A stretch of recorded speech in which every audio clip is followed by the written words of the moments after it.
Pois é, a hora da verdade se aproxima. Se o Senado precisava de uma desculpa para tocar fogo no impeachment, não precisa mais.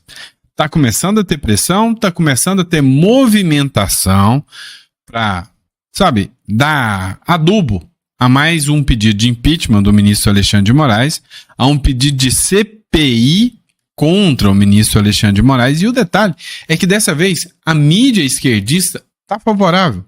Um monte de gente que estava do lado de Moraes, ou seja, a mídia, militante, assim como também um lado centrão ali, estão largando a mão do ministro Alexandre de Moraes e estão querendo ver ele perder os cabelos. Ah, não, já viram. Estão querendo ver ele perder o cargo. Pois é, tem pressão pelo impeachment do ministro Alexandre de Moraes e a gente vai falar exclusivamente sobre isso com vocês. Também vamos falar sobre a decisão do ministro Alexandre de Moraes, sinal da pressão, em mandar alguém que vocês conhecem e gostam muito para prisão domiciliar, depois de tudo que está acontecendo em virtude da saúde dele. Você vai entender o que está acontecendo. Então vai lá. Inscreva-se no canal, curta, compartilha. Hoje, dia 23 de dezembro de 2025, nosso primeiro editorial do dia. Muito obrigado pela confiança, pela credibilidade. Sempre um prazer e uma honra enorme estar aqui com vocês, trazendo conteúdo sempre com a maior relevância possível, tá bom? Mas bora entender tudo que está acontecendo, vamos entender que papo é esse de impeachment dos ministros do Supremo, impeachment do Alexandre de Moraes. Vamos começar com essa matériazinha da UOL aqui. O Moraes, ministro do Supremo, procurou o Galípolo para interceder pelo Banco Master no Banco Central, diz o jornal. Matéria do Globo, da Malu Gaspar, jogou mais farinha nos olhos do ministro Alexandre de Moraes. Isso aqui a gente viu ontem, tá? Que o Moraes, ele atuou como um advogado do Banco Master, buscando interesses privados do Banco Master junto ao Banco Central. Isso, por si só, é caracterizado como crime de responsabilidade, sim, amplamente passível de impeachment. O que acontece é que o Banco Master tinha ali suas fraudes, e mesmo assim o Alexandre de Moraes foi até o Banco Central, até o Galípolo, que é o presidente do Banco Central indicado pelo Lula, teve 4 contatos com ele, uma reunião presencial, para que convencesse ele a liberar um acordo que aconteceria entre o Banco Master e o Banco BRB de Brasília, envolvendo dinheiro público na história, mas pelo interesse privado do Banco Master. A casa caiu. A imprensa caiu de pau em cima do Alexandre de Moraes. Parecia até que o Moraes chamava Moraesonaro, né? Porque eu só via a mídia bater em alguém assim na época do Bolsonaro. Parece que a mídia dessa vez trocou de alvo. O alvo agora, né? O alvo do autoritarismo chama-se Moraes, não mais Bolsonaro. E aí vem o Fabiano Lana, lá do Estadão. E tá preocupado. Ou melhor, deixou motivos para que o Moraes fique preocupado. Vamos lá. O que era só um cochicho, coisa pequena, começou a crescer. E Moraes pode sofrer uma punição rigorosa? Um impeachment? Talvez? O ministro do STF precisa se explicar. Ele aceitou o papel de herói que tanto lhe atribuíram. Quem, cara pálida? Eu não. Precisa explicar que também não é um vilão. Tá difícil essa explicação, né? E vocês estão começando a cair na real. As pessoas são complexas, são dúbias, contraditórias, incompreensíveis. O ministro do Supremo Tribunal Federal, Alexandre de Moraes, não foge à regra. O mesmo juiz que foi audacioso o suficiente para colocar na prisão um ex-presidente e militares de alta patente por tentativa de golpe de Estado, agora não consegue explicar uma série de histórias cabeludíssimas que envolvem um banco liquidado após um desfalque de bilhões de reais. Opa, esta matéria é do Estadão, ou seja, acabou o amor com o Alexandre de Moraes. Agora, a galera do Lula, da esquerda, vai começar a bater no Moraes. Por quê? Porque é simples. O Bolsonaro já era. Ele já está fora. Eles já não precisam mais se preocupar com o Bolsonaro. O Alexandre de Moraes já fez o serviço sujo. A imprensa entendeu que não precisa agora matar o Bolsonaro. Já humilharam ele o suficiente, já descredibilizaram ele o suficiente e só manter ele trancafiado lá já tá bom. Então agora eles querem controlar o ministro Alexandre de Moraes.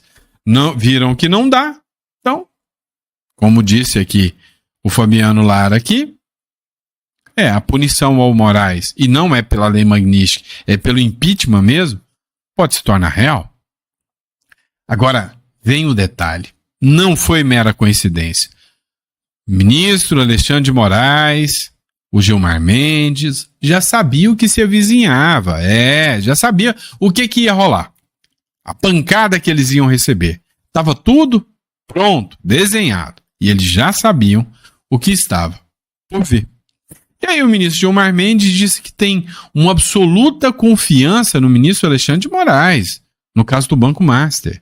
Que o fato de ter um contrato super valioso, para não falar outra palavra, de 129 milhões de reais.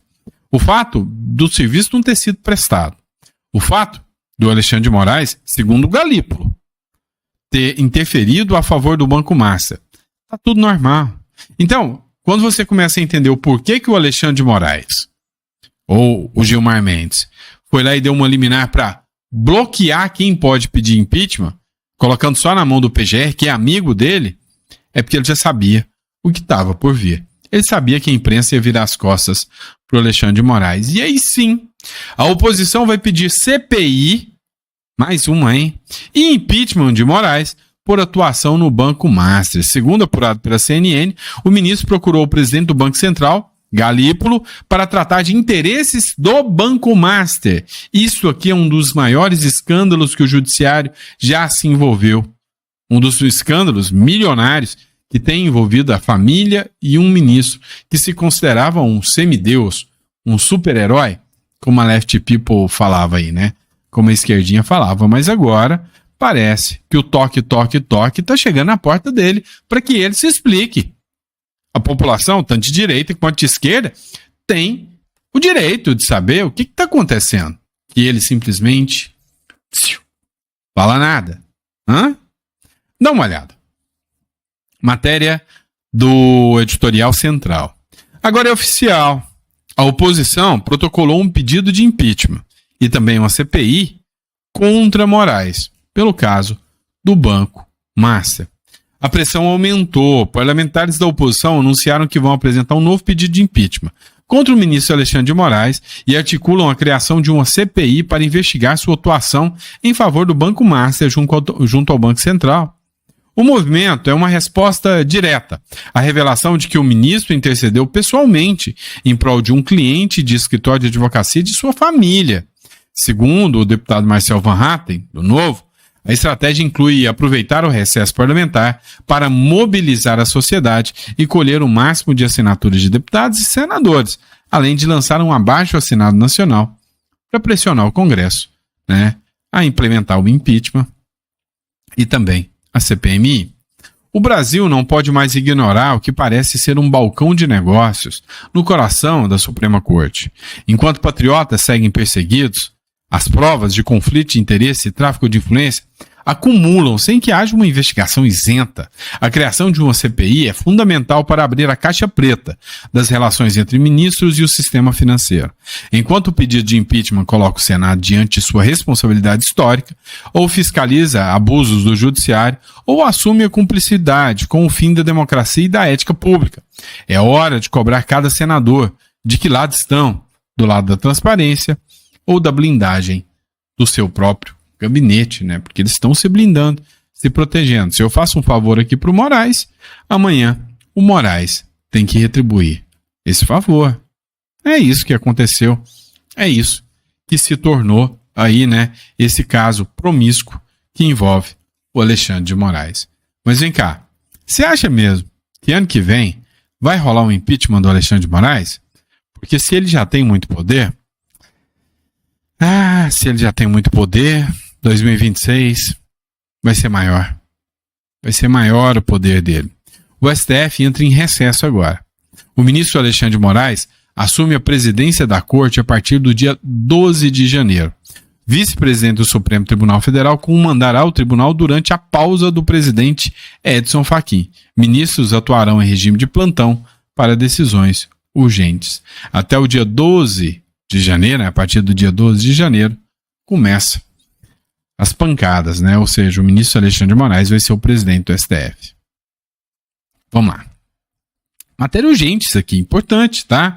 Após laudo da Polícia Federal, Moraes concede prisão domiciliar ao general Heleno. Meu amigo. Pressão bastante contra o ministro Alexandre de Moraes e, diga-se de passagem, né, uma coisa que se dependesse do Alexandre de Moraes, ele não faria jamais. Deixaria o coitado do general Heleno definhar, morrer lá dentro, né, da prisão. O ministro Alexandre de Moraes, do Supremo Tribunal Federal, concedeu nesta segunda-feira a prisão domiciliar ao general da reserva Augusto Heleno, investigado por suposta participação em articulações antidemocráticas após as eleições de 2022. A decisão de Moraes ocorre após a Polícia Federal encaminhar ao STF um laudo pericial sobre o estado de saúde do general da reserva.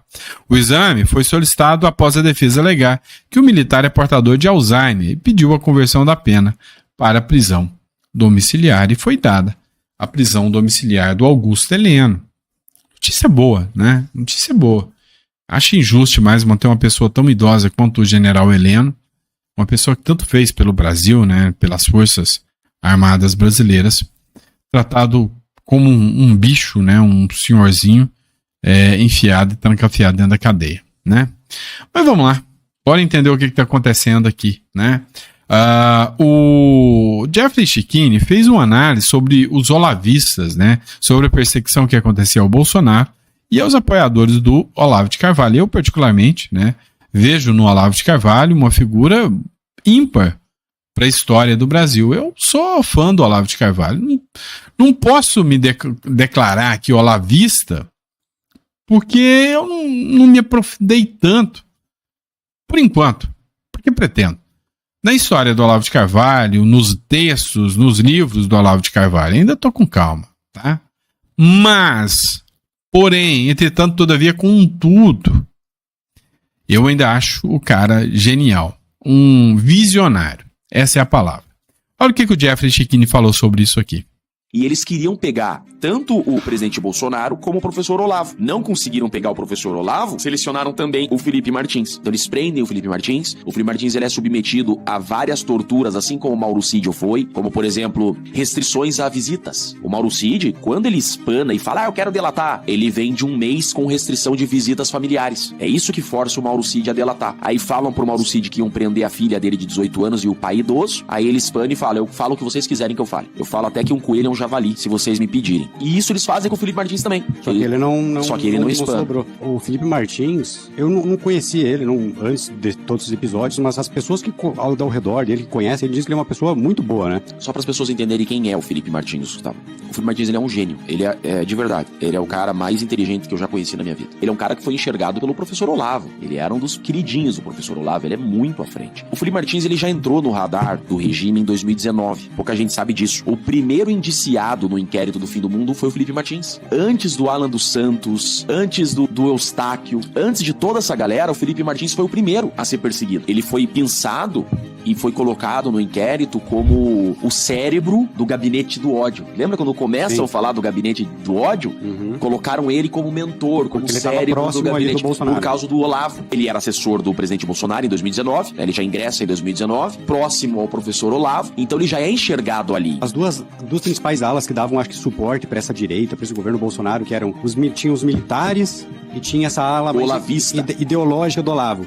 Todo mundo tratava mal essa ala do olavista. Os milicos não queriam, né, os olavistas, né? E quem ganhou realmente poder e força durante o governo foi os militares. E o que se provou na prática é que os militares foram quem arregou e acabou se voltando contra, e a ala ideológica foi quem segurou a ponta, né? Cara, eu achei um grande erro dar tanto poder pra essa milicada no governo do Jair. Tem dois tipos de militares, tem o que eu respeito e tem os políticos.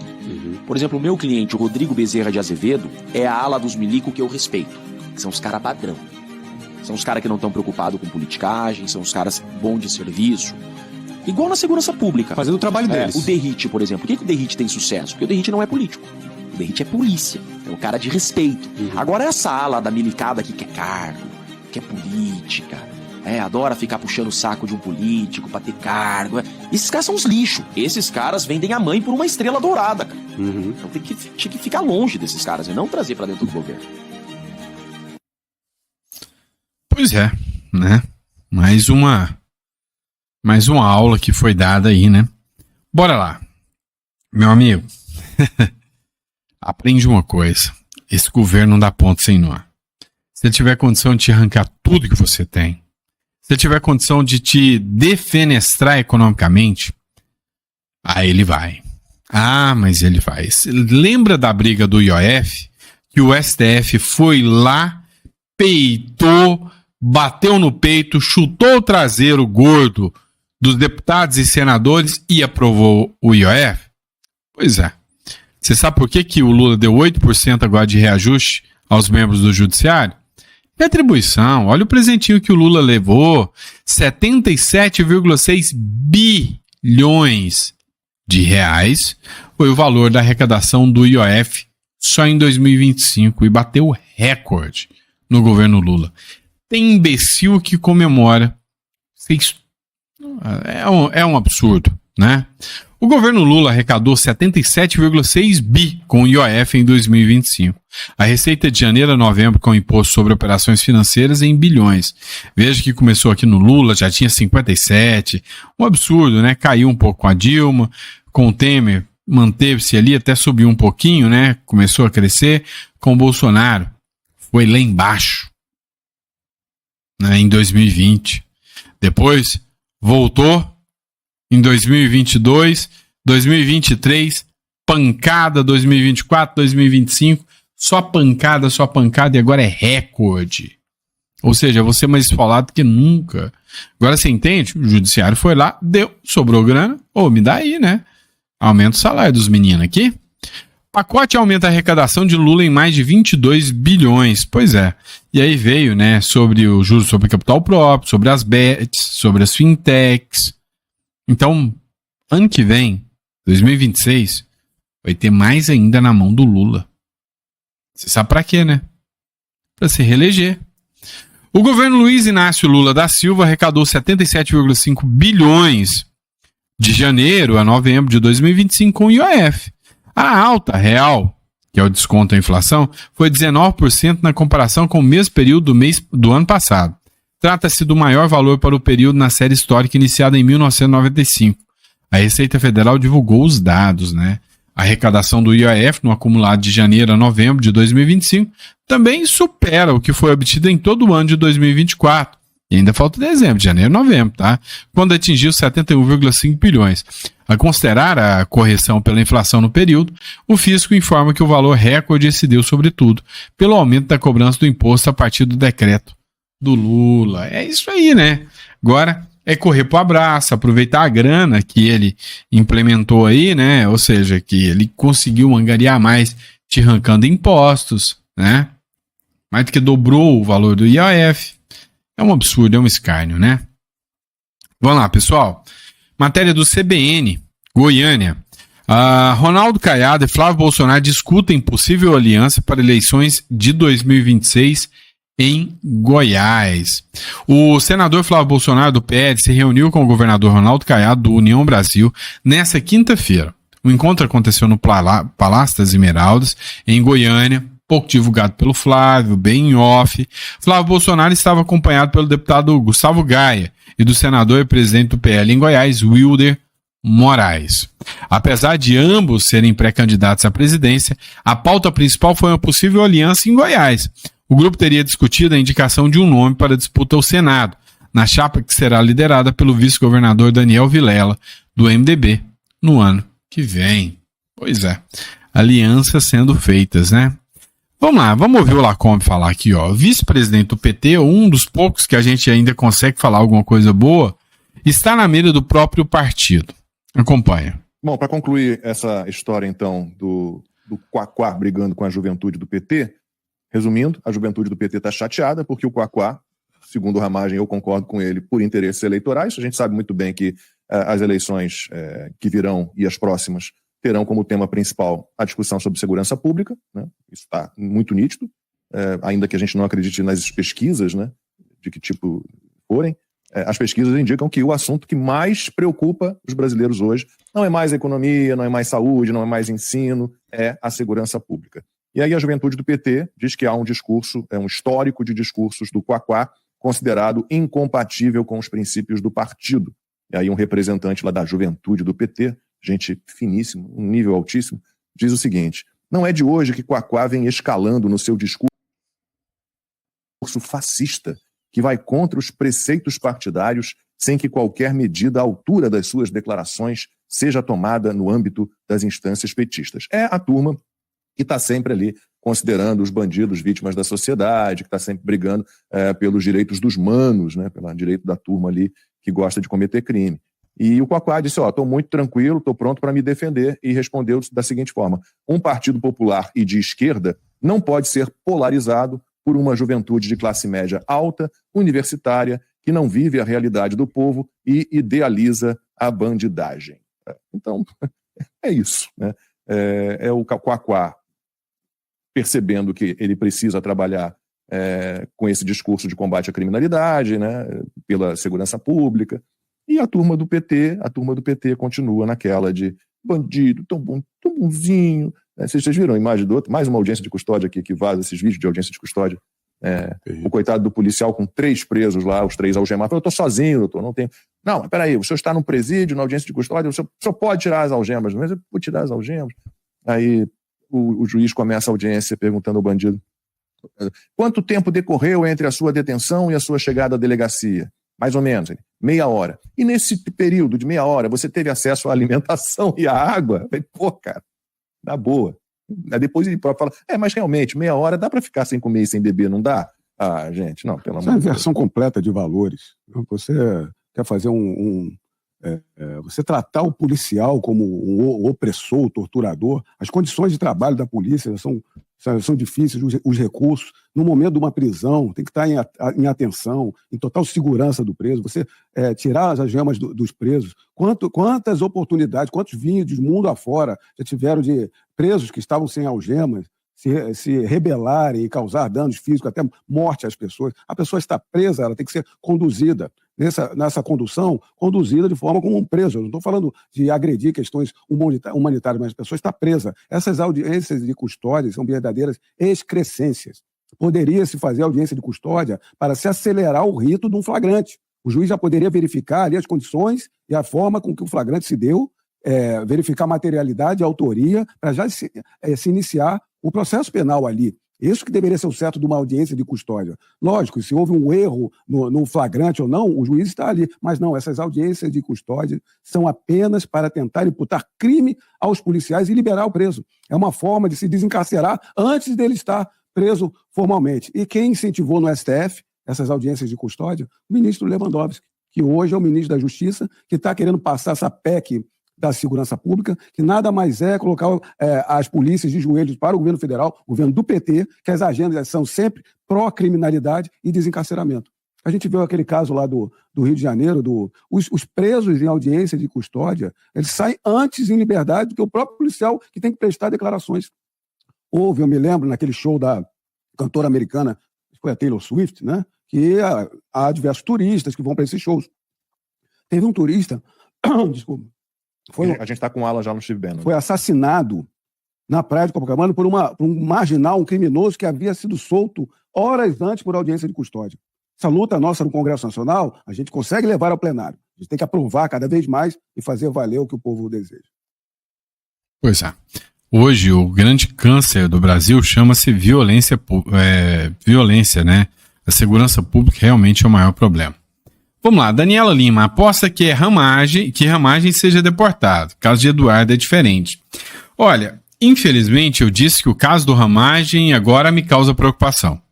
Até poucos dias atrás eu achava que não, que o Donald Trump estava fechado com a direita brasileira, que não ia se prostituir e juntar com o governo Lula de forma alguma, e nem que ia dar aso a mandar o Ramagem pro paredão. Vai.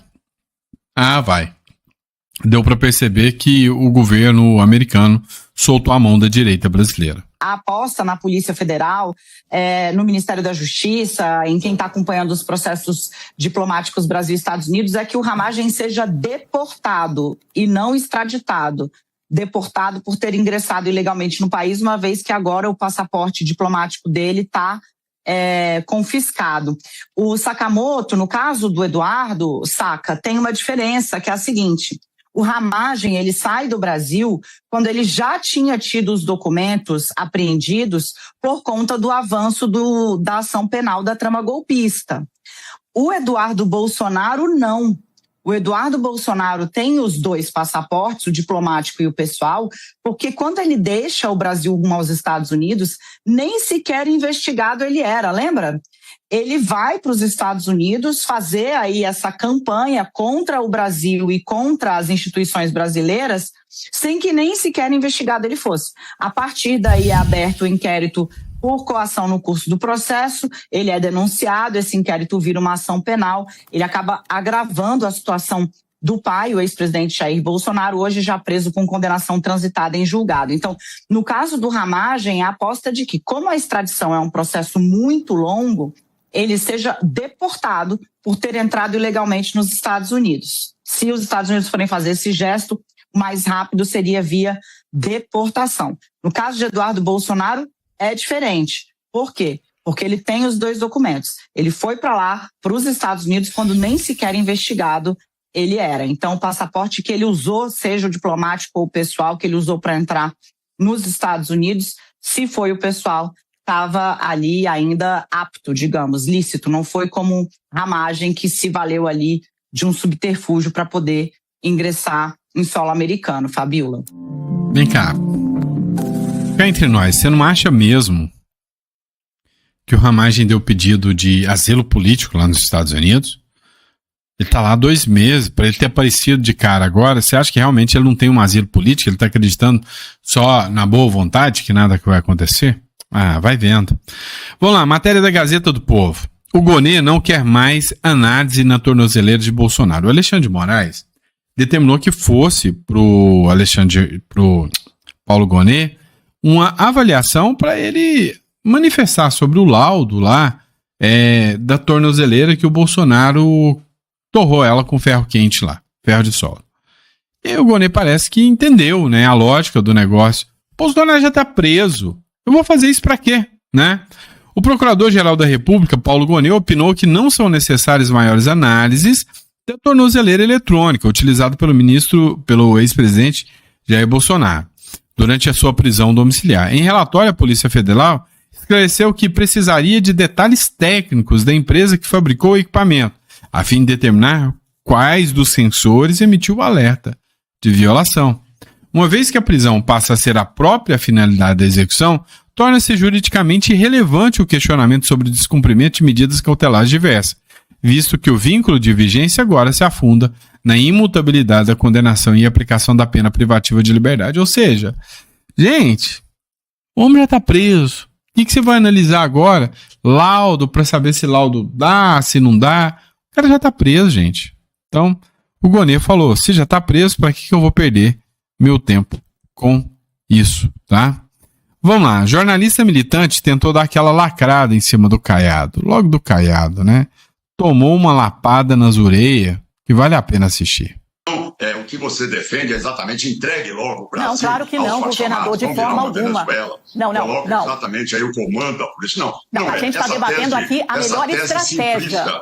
Essa tese simplista de vocês quererem achar que o combate contra a droga e contra a violência, quando eles usam drones, quando eles lançam bombas, quando eles têm todo um aparato bélico superior ao da polícia, e vocês querem transmitir que o responsável são os policiais, o responsável é o secretário de Segurança Pública. Não, essa é a norma, é a lei. O Brasil não aguenta mais essa tese aí de querer dar uma de proteção dessas facções que cada vez proliferam, que governador, não, ninguém quer proteger facção. E desde que o Lula assumiu o governo, ele é complacente com o narcotráfico. A população toda manda. Veja a pesquisa. Agora, 60% da população brasileira não consegue conviver com o crime. E você acha que você vai chegar num morro desse, no Complexo do Alemão e ali da Penha, e eles vão entregar as armas bonzinhos, vão levantar as mãos e vão para a cadeia? Eles estão preparados para o enfrentamento, é guerra. Vocês já mostraram muitas vezes a eles serem treinados. capacitados para enfrentamento. Eles têm um exército maior do que a força do governo federal. Só pra Hoje, gente o repor... Comando Vermelho e o PCC têm uma força superior ao exército Só brasileiro. pra gente repor as e isso está versões. sendo demonstrado pela Governador, população. ninguém é a O favor. Brasil não pode se acovardar, É intolerável. se ajoelhar diante É desse intolerável. processo. O Ninguém é a combate favor. se deu fora Governador, da só um comunidade. minuto. Só um A minuto. estratégia da polícia do Rio de Janeiro tem que ser elogiada porque eles foram capazes de sair do campo dali, do complexo, e foram fazer o combate dentro da área de fuga dos faccionados. Então, Governador, essa tese, ninguém é a favor ela é do crime inaceitável organizado. que vocês continuem tentando denegrir quando se busca a ordem no país, certo? Eu acho que esta não é entregar o Brasil, então entregue logo para o Maduro. Assumam que o Lula é. Governador, Entregue isso não para se o Maduro, trata... Peraí, só um certo? minutinho, só que pra gente seja o repor. governo Maduro no Brasil, porque Não. isso aí não é governo. Governador, só pra gente repor. Governador, só um minuto. A população é sequestrada. Só um minutinho, vamos dar pelo crime sequência. hoje, Vamos dar sequência à entrevista. E aí, o que vocês acharam da entrevista do Caiado? Fala aí pra mim, que eu quero ver a opinião de vocês. Fechado? Obrigado, pessoal, pela confiança, pela credibilidade. Hoje, dia 23/12/2025. Esse foi o nosso primeiro editorial do dia, meio-dia. Provavelmente já vou estar em estrada, tá? Então vou gravar da estrada aqui pra vocês. Então vocês tenham um pouquinho de paciência comigo aí. Vão ser uns 2 dias de viagem. Vocês vão ter que ter paciência comigo, tá bom? Obrigado, fiquem com Deus e até o próximo editorial.